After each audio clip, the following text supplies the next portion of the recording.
어, 전 세계가 사랑했던 한 분이 계십니다. 영성신학자인데요.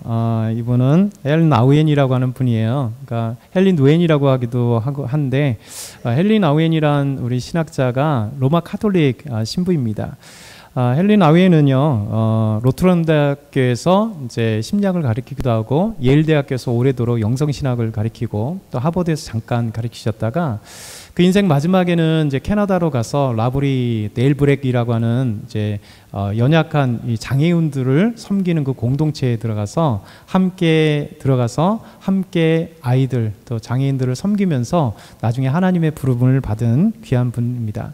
우리나라에도 많은 책들이 번역이 됐어요. 그래서 상처 입은 치유자라고 하는 대표적인 짧지만 참 귀한 서적이 있고, 그 외에도 많은 책들이 있고, 나중에 이제 네이브레기에서 이제 장애인들을 섬기는 데 있어서 아담이라고 하는 그 장애우를 한번 보면서, 아담이라는 책이 또 있어요. 참 오래전에 한 20년 전에 읽은 책인데, 많은 이 책을 통해서 헬린 아우엔이 우리 마음 가운데 비록 이제 로마 카톨릭 이제 신부님이긴 하지만 전 세계 많은 그리스도인들에게 영향을 주고 많은 감동을 주시는 귀하신 영성 신학자입니다. 이분이 기록한 책, 또 짧은 책인데요. IBP 출판사에서 번역된 책인데, 세상의 길, 그리스도의 길이라고 하는 책이 있습니다. 이 세상의 길, 그리스도의 길이라는 책에서 그 챕터 중에 낮아지게 하시는 성령의 사역이라는 부분이 있어요. 이 낮아지게 하는 성령의 사역이라는 부분 중에 넘겨보면 이런 내용입니다. 성령은 우리를 낮아지는 길로 인도하시는데, 이는 우리로 하여금 고난을 받거나 고통과 굴욕을 당하게 하기 위해서가 아니라 우리가 분투하는 가운데서도 하나님을 바라보게 하기 위해서이다. 우리는 그리스도의 낮아지는 길에서 하나님을 보았듯이 이 낮아지는 길, 곧 십자가의 길을 참여함으로 진정으로 하나님의 자녀가 될 것이다. 그렇죠? 성령님은요, 우리를 낮아지는 길로 가게 하세요. 낮아짐의 길이란 겸손의 길이죠. 주님을 따라가는 아름다운 길로 우리를 인도하시는 겁니다.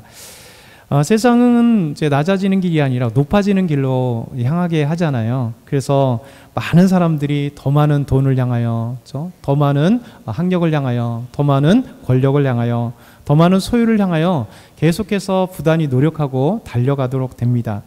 그래서 우리가 이제 올림픽에서도 항상 얘기되듯이, 그렇죠? 금메달 따는 선수는 알지만 은메달, 동메달 따는 선수는, 더더구나 금운동도 아니면 4위는 기억에도 남지 않는 그런 일들이 있습니다.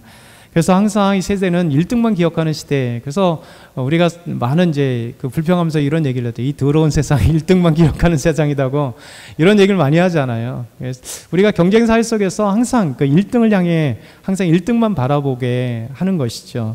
다르게 얘기하면 1등이 아닌 사람이 99%인데 나머지 99%가 열등감 속에서 1등만 바라보고 있다는 거예요. 그러면서 항상 1등만을 향하여 달려갈 수 있도록, 올림픽 구호도 그러잖아요. 더 높이, 더 멀리, 더 빨리. 그래야 더 멀리 달려야 1등하는 것이고, 더 높이 올라가야 1등하는 것이고, 더 멀리 가야 1등하는 거예요. 빨리 달리고 높이 달리고, 그렇죠? 그리고 높이 가고, 그다음 더 멀리 가야 금메달 딸 수 있는 거잖아요. 그래서 끊임없이 경쟁 속에 사는 우리 모두 태어나면서 지금까지 우리가 자라면서 또 우리 자녀들에게도 보이지 않게 이렇게 압력을 주는 게 뭐냐면, 우리가 해올 수 없었던 1등을 너는 해야 돼 라는 보이지 않는 이 압력이 우리 모든 사람들이 갖고 있는 거잖아요. 그러다 보니까 우리가 이 경쟁 속에서 보이지 않게 더라는, 그래서 더 많은 것, 더 많은 권력과 학력과 높은 것들을 향해서 끊임없이 이제 주입하죠. 이 사단은요, 끊임없이 우리에게 이런 유혹을 하는 겁니다. 우리에게 찾아와서 진정한 행복을 찾고 싶다면, 내가 더 많은 것을 누리고 싶다면, 더 행복을 누리고 싶다면 너는 쉴 수 없이 일해야 돼. 그렇게 우리에게 유혹을 하는 겁니다. 왜냐하면 더 많은 돈을 벌어야 네가 안락한 생활을 할 수 있어. 더 많은 권력을 누려야 내가 마음속에 모든 것을 할 수 있어. 내가 더 많은 것들을 그냥 더라고 하는 것이 우리 안에 계속 차고 오면서 그냥 만족함이 없이, 그 만족함이 없다는 것은 계속 노력하게 만들잖아요. 많은 시간들을 투자하게 만듭니다. 많은 노력을 하게 만드는 거예요. 그래서 끊임없이 더 많은 돈을 벌기 위해서, 끊임없이 무슨 자리를 차지하겠어, 끊임없이 무엇인가를 이제 차지하기 위해서 우리는 도전하고 달려갈 때 우리는 시간을 투자하고 열정을 투자하고 내 인생의 모든 것을 투자하게 만드는 것이죠. 여러분, 사단은 그렇게 모든 것을 투자하면서 한 가지 없는 것을 우리에게 주는 겁니다. 마비시켜요. 그건 뭐냐면 우리가 시간을 투자하고 열정을 투자하고 모든 것을 나가는 가운데서 우리에게 찾아오는 영적인 갈급함을 누리지 못하도록, 영적인 갈급함을 깨닫지 못하도록 마취시켜버리는 거예요. 그래서 우리 마음 가운데 아무리 달려가도, 세상을 향하여 달려가도, 많은 것을 얻기 위해서 달려가도 내 마음 가운데는 영적인 갈급함, 하나님이 필요하다는 사실을 망각하게 만드는 거예요. 이게 사단의 노림수입니다. 그래서 우리가 끊임없이 달려가고 그래서 하나님 없이도, 하나님을 의지하지 않아도 돈 잘 벌고 잘 되고 직장 잘 되고 좋은 것들을 다 차지하는 그 가운데 만족을 누릴 수 있게 사단은 이렇게 유혹을 하는 거예요. 하나님 없어도 다 채울 수 있다는 거예요. 나의 노력과 어떻게 보면 운이 좋아서 어떻게 보면 이렇게 결국 달려가게 만드는 것입니다.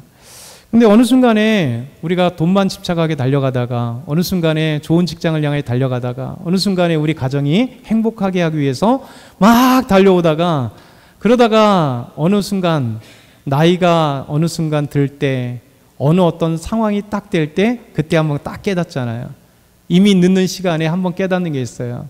그때 뭐냐면 가족을 위해서 내가 시간을 투자하지 않았구나, 그렇죠? 우리 자녀를 위해서 투자하지 않았구나, 내 인생을, 내 삶을 되돌아보는데 투자하지 않았구나라는 것을 알게 돼요. 그래서 이제 자녀를 돌보는 시간이 딱 그 깨닫는 순간 이미 자녀들은 다 커버려서 내 도움이 필요 없는 때가 돼버려요. 그렇죠? 내 자신에게 투자해 보려고 하는데 어느 순간에 내가 건강이 나빠지고, 어느 순간에 내 자신에게 투자해 보려고 했더니 이제 이룰 건 다 이루고 이제 잃어버릴 것들만 남아있는 그런 나이가 돼버리고 상황이 돼버린 거예요. 그래서 그때 우리는 깨닫게 되는 거예요. 인생이 이렇게 허무할까? 나는 분명히 내 스스로 우리 가정을 위해서, 우리 자신을 위해서 무엇인가 다 투자해서 많은 것을 누리려고 했는데 알고 봤더니 모든 것을 잃어버렸구나 라는 것을 이제 그때에 가서 알 때 이렇게 통탄하게 되는 거죠. 이 사단은요, 끊임없이 우리에게 마비시키는 그 순간이 이렇게 계속해서 그것을 알 때 이미 모든 것을 잃어버리게 만드는 거예요. 그래서 우리가 끊임없이 투자하는 모든 것 속에서 우리가 교만함을 향해 달려갈 때 하나님 앞에 겸손함을 잃어버리고, 우리가 하나님이 필요한 그때에 하나님의 필요가 없다라고 느껴질 그 시간들을 너무 많이 손해본 겁니다. 사단은 그렇게 우리를 유혹해요. 그래서 사단은 저와 여러분을 끊임없이 유혹해서 하나님 없어도 얼마든지 잘 되고, 하나님 없어도 얼마든지 행복하고, 하나님 없어도 얼마든지 부유하다 생각하게 만드는 이 사단의 전략에 저와 여러분이 끊임없이 빠져 들어가는 거예요. 그래서 이 전략은요, 마치 마약과 같아요. 그때는 막 취해서 환상을 누리는 것 같고 즐거움을 누리는 것 같은데, 마약의 특징이 뭐예요? 결국 깨면 그냥 고통과 눈물과 아픔들이 그 안에 있는 거죠. 그런데도 마약은 다시 이 시간에 다시 마약을 찾을 수밖에 없게 중독을 만드는 거예요. 이 사단은요, 이 세상에서 우리를 하나님 없이도 살아갈 수 있는, 하나님 없이도 얼마든지 행복하고 누릴 수 있게 이런 마취의 마약을 우리에게 유혹하는데, 우리는 거기서 헤어나지 못하는 이 시대 속에 살고 있고 우리도 그렇게 살고 있다는 거예요. 여러분, 반면에 우리 하나님은 반대죠. 근데 하나님은 낮아짐을 향하여 달려가게 만드십니다. 그래서 하나님은 우리 곁에 항상 손을 내미셔서 우리가 돈이 있어도 권력이 있어도 학력이 있어도 낮아질 수 있게 만드세요. 그렇죠? 우리가 하나님 앞에서 얼마나 우리가 학력이 있으면 얼마나 있겠어요. 우리가 가진 지식이 있으면 얼마나 있겠어요. 그렇죠? 제가 항상 이제 그 대학 때부터 항상 생각하는 게 뭐냐면, 옛날에 이제 그 대형 서적들이 있어요. 영풍문고를 비롯해서 많은 이제 종로 서적이들 이런 책들을 가면 제가 항상 함께 이제 교만해졌다가도 겸손해져요. 왜냐하면 내 나름대로는 열심히 공부하고 열심히 책을 본다 하는데 그 딱 종로서 가는 순간 1층부터 쭉 3층, 4층 올라가는 순간 그 뒤에 영풍문고가 딱 생기면서 영풍문고를 가는 순간 내가 읽은 책은 진짜 이만큼밖에 없는 거죠. 왜냐하면 자기가 알고 있는 분야, 자기가 알고 있는 분야는 너무 작은 분야잖아요. 나머지 분야들이 너무 많고 나머지 책들은 너무 많은데 우리가 우쭐해서 우리가 읽은 책이 뭐 1000권이 됐던 10,000권이 됐던 상관없어요. 이런 10,000권이 돼도 이런 서점에 가면 수십만 권 책에 보면 일부잖아요. 그리고 5년 뒤에는 그 책들이 싹 없어지고 새로운 책들이 생기는 거예요. 그래서 엄청난 그런 앞에서 우리가 항상 자신을 항상 생각해 보면서 좀 더 겸손해질 필요가 있다. 내 자신을 항상 되돌아볼 필요가 있다는 거예요. 그래서 하나님은요, 우리 자신을 보게 만드세요. 그래서 우리가 아무리 많이 가지고 있어도 아무리 돈이 많아도 이 우주 만물을 창조하신 하나님 앞에는 작은 것에 불과하고 이 우주 만물을 창조하신 하나님의 지혜 앞에서는 우리가 작음을 인정하고 우리가 아무리 뛰어나다 할지라도 하나님 안에선 연약함을 고백하는 것, 이게 바로 겸손인 거예요. 겸손은 비굴한 게 아니에요. 겸손은 자기의 모든 것을 가지고 있으되 하나님께서 주심에 또 하나님께서 함께 하심에 감사하고 나 자신을 내려놓을 수 있는 거예요. 그리고 하나님을 높이는 것이죠. 그래서 하나님이 높여지는 그 가운데 참된 겸손이 있는 겁니다. 잠언서 3장 5절 6절 보면 이런 말씀을 하세요. 같이 읽어볼게요. 시작. 너는 마음을 다하여 여호와를 신뢰하고 내 명철을 의지하지 말라. 너는 범사에 그를 인정하라. 그리하면 내 길을 지도하시리라. 아멘. 참 멋진 말씀이잖아요. 너는 마음을 다하고 여호와를 신뢰하라는 거예요. 여호와를 신뢰하라. 내 명철을 의지하지 말라. 그러니까 가장 교만한 사람들의 특징이 뭐냐면 내가 최고라는 생각을 갖고 있는. 근데 점점 인생을 깨닫는 스승들은 뭐냐면 우리의 지식이, 우리의 지혜가 너무나 작다는 것을 아는 분들이 참된 스승이에요.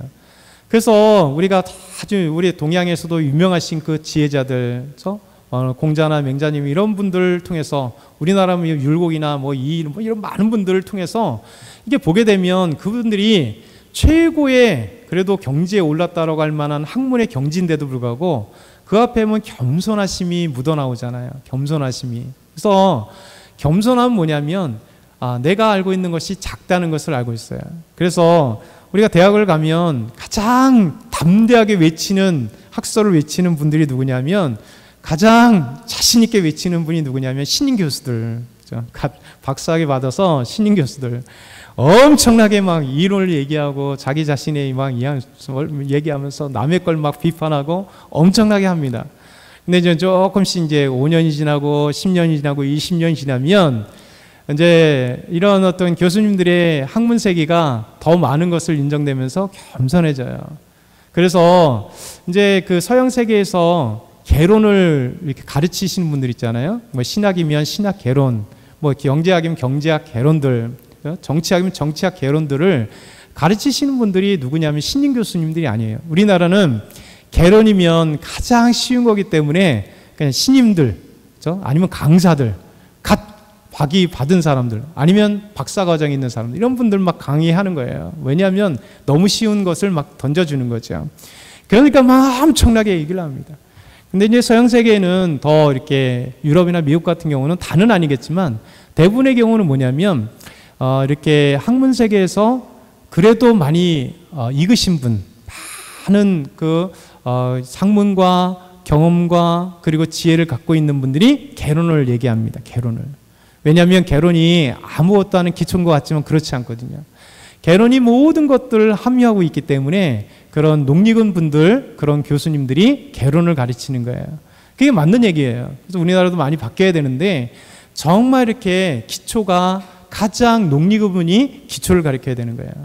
그래서 우리 삶 가운데 우리의 지혜가 무엇이 필요한가 하냐면 우리의 연약함을 인정하는 부터 시작되는 거예요. 그래서 여호와를 신뢰하는 거예요. 하나님을 믿으라는 거예요.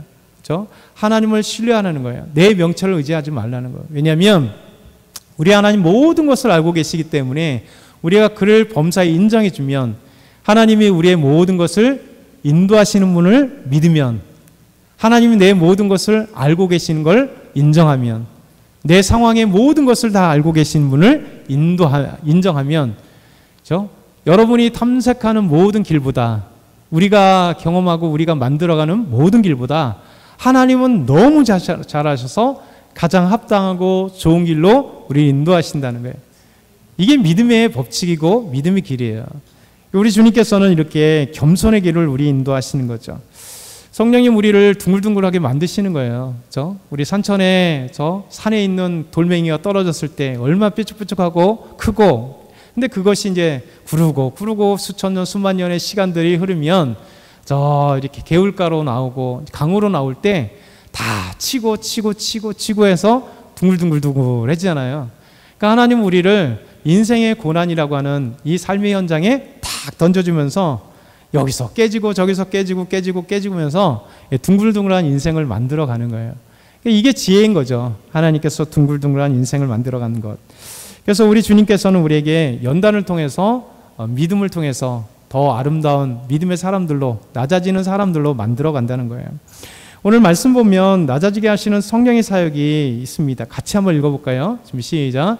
그때 예수께서 성령에게 이끌려 마귀에게 시험을 받으러 광야로 가사 40일을 밤낮으로 금식한 후에 줄이신지라. 아멘. 예수님께서 요단강에서 세례를 받으시고 성령이 이끌려서 광야로 들어가셨어요. 이런 광야로 들어간 이유가 마귀에게 시험을 받기 위해서 광야로 들어가신 거죠. 그리고 그 시험는 과정 속에서 예수님께서 40일 동안 금식을 하셨다라는 거예요. 이게 얼마나 신기한 일이에요.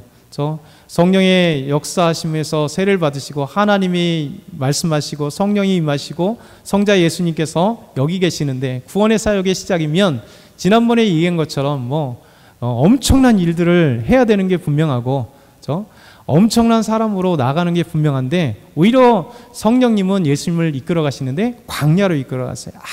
아무것도 없는 광야에, 유대 광야로 인도하셔서 그것에서 마귀에게 유혹받는 일을, 마귀에게 이 시험받는 이 일들을 하기 위해서 예수님을 그곳으로 인도하세요.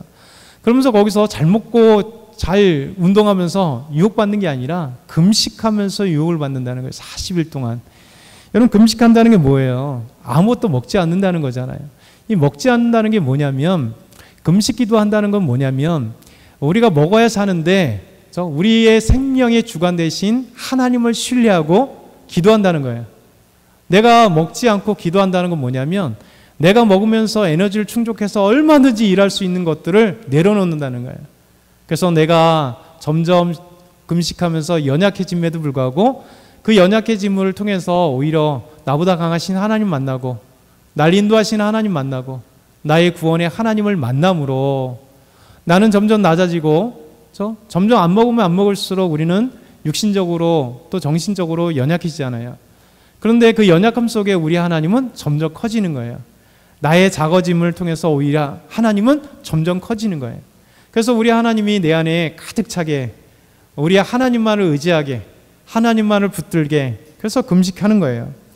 예수님은 광야에 가서 그냥 사단에게 그 하나님의 아들로서의 강력함으로 막 사단과 싸워 이기고 불칼로 막 치고 이런 개념이 아니라, 오히려 유혹을 받는데 하나님 앞에 금식 기도하며 자신을 내려놓을 때 하나님은 오히려 예수님을 더 커지게 만드시는 시간들을 갖는다는 거예요.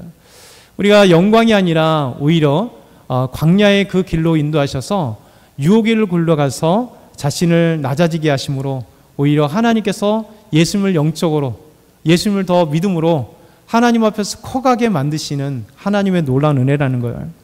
그래서 이 사실을 기억하셔야 돼요.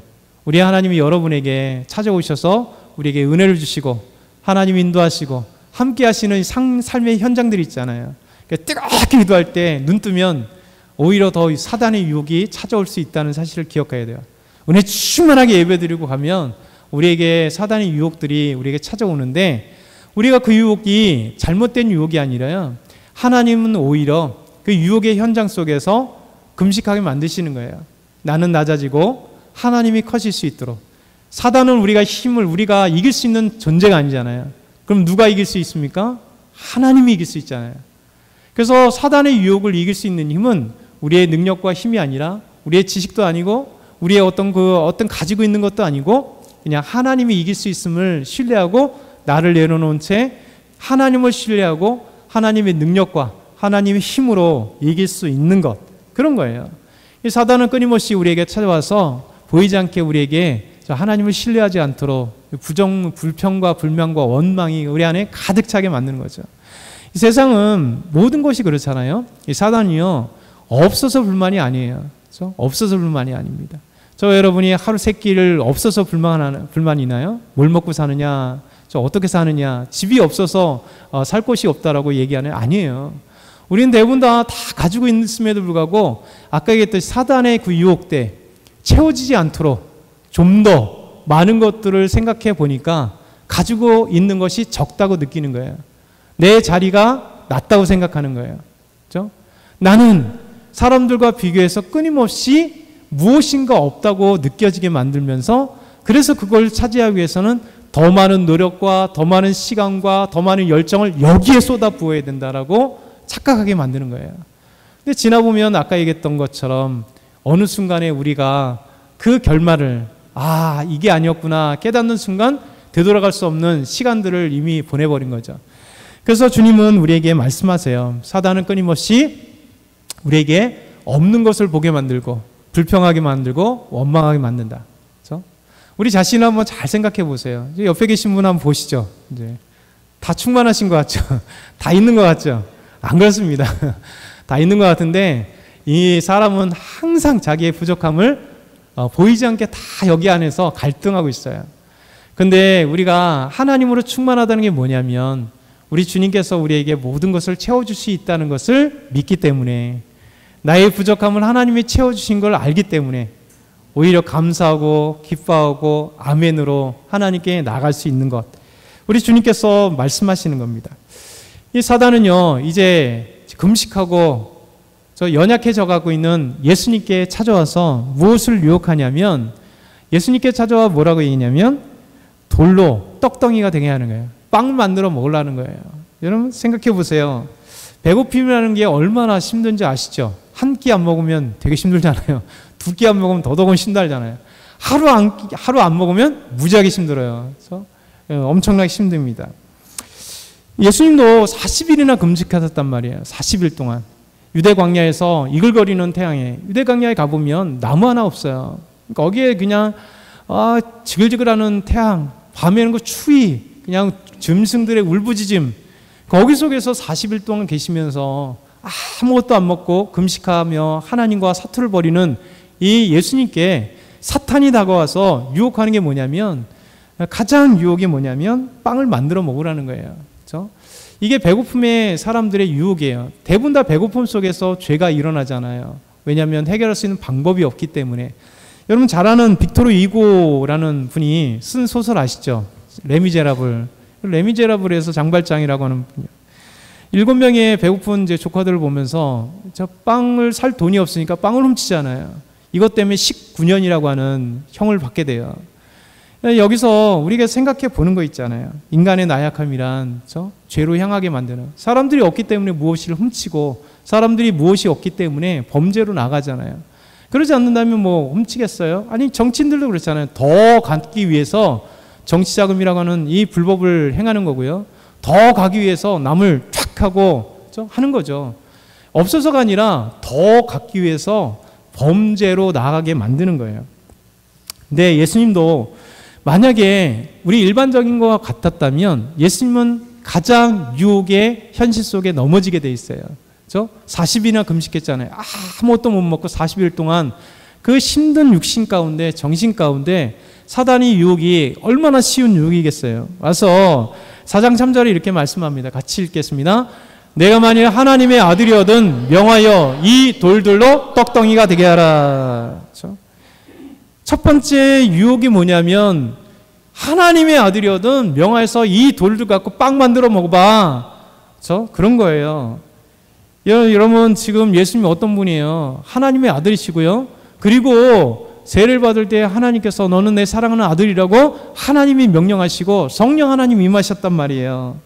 그리고 이 사단은요 예수님이 누군지 너무 잘 알아요. 왜? 지는 피조물이기 때문에. 가다라 지방에 귀신 들린 사람이 이렇게 얘기합니다. 마가복음 5장 6절 7절 보면 그가 멀리서 예수를 보면서 절하여서 큰 소리로 외칩니다.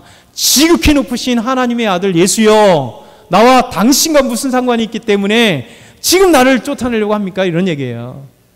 여러분, 마귀는요, 이 귀신은 하나님의 피조물이었던 천사였다가 타락된 존재이기 때문에 그들은 예수님께서 창조하셨고 하나님이 창조하신 이 피조물이기 때문에 자기 앞에 계신 예수님이 누군지 제일 잘 아는 자가 누구냐면 귀신들이에요. 하나님의 지극히 하나님의 아들, 지극히 높으신 하나님의 아들이 알아요. 그런데 예수님께 와서 뭐라고 얘기하면, 내가 만일, 이 부절로 해서 만일이라고 하는 거예요. 만일 내가 만일 하나님의 아들이어든 이 돌들로 떡덩이가 되라, 빵을 만들어 먹어라 하는 거예요. 여러분, 존재를 인정하지 않는 게 가장 사람에게 힘든 거예요. 우리가 십수년 전에 아주 유명한 얘기 알죠? 여러분, 타진요라는 얘기 알죠? 타블로라고 하는 가수에게 이 타블로에게 진실을 요구합니다. 이게 준말이 타진요예요, 앞에. 이 타진요 회원들이 인터넷상에서 이제 팬클럽 해갖고 거기서 이제 만들어진 이놈들이, 이 가수 타블로가 미국의 명문 스탠포드를 나왔거든요. 스탠포드를 나왔는데 스탠포드 대학교에 나오지 않았다고 얘기하는 거예요. 아니, 자기는 공부했고 자기는 졸업했는데 거기 나오지 않았다는 거예요. 그냥 계속 유혹을 이런 어떤 얘기를 하니까 이 타진요가 이제 타블로가 너무 힘든 거죠. 그래서 스탠포드에서 공부했던 사진도 보여주고 친구들과 함께 했던 사진도 보여주고, 나중엔 도저히 안 되겠으니까 우리나라처럼 이제 졸업증명서가, 우리나라는 그냥 띄기만 하면, 우리나라 요즘에 인터넷이니까 딱 띄면 그냥 집에서도 출력 받잖아요. 미국은 집사님 아시겠지만 졸업증명서가 쉽게 금방 띄어지지 않아요. 가는 날 바로 띄어지지 않아요. 승인받고 좀 시간이 걸리거든요. 그러니까 이 타블로도 졸업증명, 스탠포드에 졸업증명서 했는데 왜 한국에 있으니까 또 가지 못하니까 시간들이 한 달, 두 달씩 이상 걸렸거든요. 그러니까 막 사람들이 더 엄청난 얘기를 합니다. 그럼 나중에 이제 졸업증명서를 받았어요. 그리고 보여줬어요. 근데 이 타진요 사람들은 뭐라고 얘기합니까? 위조라는 거예요. 또 위조. 안 믿으니까. 스탠포드에서 공부 안 했어. 공부한 거 보여주니까, 이 졸업 안 했어. 졸업했다는 거, 졸업증명서 보이니까 위조했다는 거예요. 사람들이 여기 안에 믿지 못하면 뭔 얘기가 있어요? 졸업증명서를 보아도 위조했다 그러고, 우리가 어떤 경력증명서를 보여줘도 위조했다 그러고요. 또 우리가 자격증을 보여줘도 가짜 자격증이라 얘기하고요. 좀 위조 그런 거잖아요. 우리 위조가 우리나라에 지금 한참 있잖아요. 뭘 위조해요? 가짜라는 건 뭡니까? 부정선거가 가짜 위조라는 거예요. 이거 웃기잖아요. 자기가 1등 해갖고 대통령이 됐는데 부정선거라면, 그 부정선거 그러면 뒤돌아서 가짜라고 얘기하면, 그러면 그 대통령 그러면 다시 한번 보자 이렇게 얘기해야 되잖아요. 오히려 당선된 대통령 측에서 그쪽에서 위조했다 그러면 부정선거라면 웃긴 거잖아요. 자기가 떨어진 사람이 그런 얘기를 하면 또 이해가 돼요.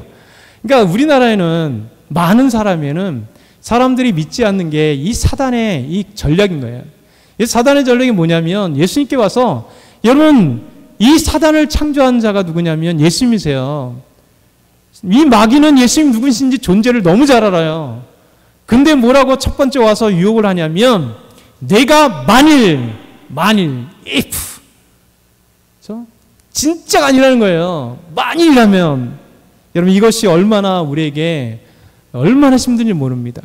여러분을 누군가 인정하지 않았다면요, 여러분이 어떤 삶을 인정하지 않으면요, 여러분이 일하는 거에서 일하는 성과를 인정하지 않으면요, 여러분이 가지고 있는 것을 인정하지 않으면요, 내 존재성을 인정하지만 그것처럼 힘든 거 없어요. 그렇죠? 사람은 인정받는 존재잖아요. 누군가 조금이라도 인정하면 되게 기분 좋잖아요. 그렇죠? 우리 박정환 씨 예쁘세요 하면 누군가 빈말이라도 너무 기분 이렇게 좋잖아요. 우리는 그런 거잖아요. 빈말이라도 이런 얘기를 들으면 괜히 으쓱하잖아요. 그렇죠? 남자들 인정받는 존재들이잖아요. 이렇게 조금이라도 칭찬해주고 그러면 헛수고 하면 이렇게 하잖아요. 그렇죠? 근데 인정하지 않으면 이게 사단의 존재예요. 이 사단은요, 끊임없이 우리를 유혹할 때 우리 자신의 그 가지고 있는 것들을 if절로 다가오는 거예요. 만일을 얘기하는 거예요. 여러분, 이 만일이라고 하면서 얘기할 때, 내가 만약 하나님의 아들이거든 이 돌들로 빵 만들어 봐. 여러분, 이것이 별거 아닌 것 같지만 두 가지 예수님에게 심각한 오류를 갖게 만들어요. 첫 번째 뭐예요? 예수님 하나님의 아들이세요. 그런데 만일이라고 하는 이 말을 통해서 예수님이 하나님의 아들인 걸 증거하기 위해서, 자기를 증명하기 위해서 예수님께서 그래? 야, 내가 하나님의 아들인 거 못 믿겠어? 내가 하나님의 아들인데 이까짓 것 돌들 갖고 떡 못 만들겠어? 빵 못 만들겠어? 에이씨, 착! 만들 수 있어요. 그럼 무슨 의미가 있어요? 예수님에게 어떤 얘기예요? 이 마귀의 유혹에 걸려넘는 거예요. 만일이라고 하는 것에 걸려넘는 거예요. 여러분, 이것이 우리의 삶 속이에요. 마귀는 끊임없이 만약이라고 하는 것을 통해서 교회의 일에 대해서, 여러분 신앙에 대해서, 우리 삶에서 넘어뜨리게 만드는 거예요. 존재를 무너뜨리는 거예요. 존재를 무너뜨리는 거예요. 그런데 예수님은 그 존재 자체잖아요. 여러분, 증명할 이유가 없는 거예요. 당당한 사람은 그거 무시하게 들려오는 거야? 아이, 그냥 나갈 수 있는 거예요. 당당한 거죠. 왜? 예수님이 하나님의 아들이신데요. 두 번째 뭐냐면, 예수님이 걸려넘는 게 뭐냐면, 예수님은 능력 있으세요. 그런데 지금 시작이 뭐예요? 여러분, 요단강에서 세례를 받고 이제 광야에 성령이 이끌려서 40일 금식하면서 이제 마귀의 유혹받는 이유가 뭐예요? 구원 사역을 시작하시는 거잖아요. 하나님의 능력을 시작하는 거잖아요. 하나님의 구원을 위해서, 우리 예수님의 능력은요, 하나님의 구원을 위해서 쓰여지는 거예요. 병든 자 치유하신 것, 여러분 메시아로 이 땅에 오신, 그리스도로 이 땅에 오신 하나님의 아들로서의 그 일들을 행하기 위해서, 귀신을 쫓아내는 권능이요, 예수님께서 구약에 예언되었던 구원자로 이 땅에 오시는 그 메시아로, 그리스도로 이 사역을 감당하시는 거예요. 죽은 자를 살리시는 것은 하나님의 권능의 역사로 이 땅에 구원자로 오시는 거예요. 이런 병든 자를 치료하는 것도, 하나님의 말씀을 증거하는 것도, 죽은 자를 살리는 것도, 귀신을 쫓아내는 것도, 이 모든 능력을 어디에 써야 돼요? 하나님의 구원의 역사를 위해서 쓰여지는 거예요. 사단은요, 그 하나님의 능력, 하나님의 구원의 그 놀라운 능력에 그 사용하기보다는 지금 배고픔과 하나 해결함으로 자기를 증명하는 방법으로 사용해, 같이 절하게 만드는 거예요. 여러분, 여러분과 저는요, 하나님이 위대한 하나님의 사람들이에요. 구원받은 믿음의 사람들인 거예요. 우리는 비록 세상에 볼 때는 연약하고 별 볼 일 없는 사람들 같아요. 그러나 하나님 보실 때는요, 저와 여러분이 하나님의 자녀들인 거예요. 이 세상의 어떤 것으로도 살 수 없는 예수님의 십자가의 값으로 우리를 구원하셔서 우리를 산 놀라운 가치 있는 사람들인 거예요. 세상의 것으로는 가치 없는 것이라 할 수 있을지 몰라도 하나님 보셨을 때 저와 여러분 너무나 가치 있는 인생이에요.